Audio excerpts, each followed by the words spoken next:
nga narinig ni Lindon na kausap nga ni Zoe itong kanyang mami, ay agad na nag-alibay itong si Zoe at sinabi niya na humihingi siya ng tulong kay Lindon. Ang nais niya ay dakpin ang kanyang ina, ngunit iba pala ang kanyang plano. Matapos ng pangyayaring iyon ay agad-agad niyang tinawagan yung kanyang ina. Hindi para sabihin na magkita sila, kundi balaan ito.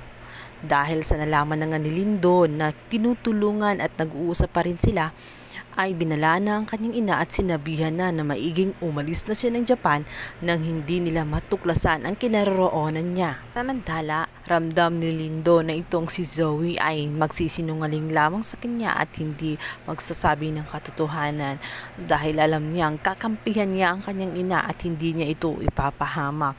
Kaya naman sa pagkakataong yun ay minanmanan niya itong si Zoe kung saan ito pupunta. Lindon na nga kaya ang makakahuli nitong si Brohang Moira? Sa kabilang banda, ito namang si Annalyn ay may pinuntahang restaurant at dito nga ay nagtataka siya kung bakit ine-expect ng waiter na merong pupunta doon umanong babae at ang pangalan ng umano ay Zoe, kasama umano ang kanyang mother na sa tingin niya. Wala namang alam si Annalyn tungkol doon. Kaya naman agad siyang humingi ng number para sa babaeng nag-iwan doon sa isang restaurant.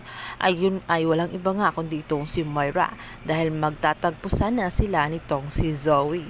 Nang mga sumunod na araw ay tumawag na nga itong si Moira dito kay Zoe upang mapaalam na nga sa kanya at sabihin na nga kay Zoe na nakuha na nga niya ang kanyang bagong identity at iilang saglit lang ay aalis na siya papuntang Japan.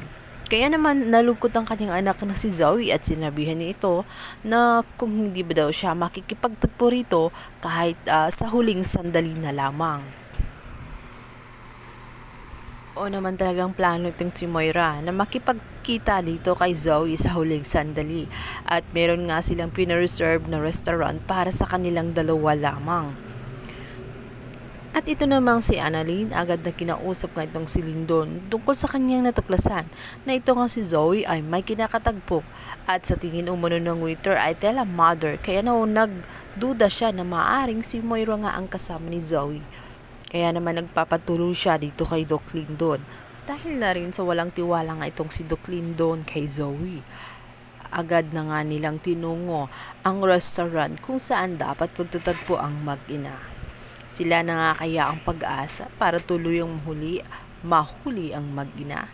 Sabay hindi kalayuan, nakita nga nila itong si Moira na tela inuubo nga at nanghihina dahil nga sa may iniinda itong sakit at hindi alam ni Moira ay nasa malubhang karamdaman na nga ang kanyang sakit dahil hindi siya makapunta ng doktor sapagkat natatakot siya na baka pag tinanong ang pangalan niya ay malalaman ng mga doktor sa Japan na siya ay wanted sa Pilipinas. Lalo't kinontak na nga nitong si Giselle ang bansang Japan tungkol kay Moira. Mahuhuli na nga kaya ng tuluyan itong si Moira sa pamamagitan nila Lindon at Annalyn sa tulong nilang dalawa. O makakataka si Moira subalit hindi rin siya makakaligtas sa karma dahil na rin sa sakit na kayang iniinda at meron na rin taning ang kanyang mga araw na natitira sa mundo. Yan ang ating pakabangan sa lalang umiinit at tagpo na abot kumay na pangarap. Thank you for watching. Don't forget to like and subscribe.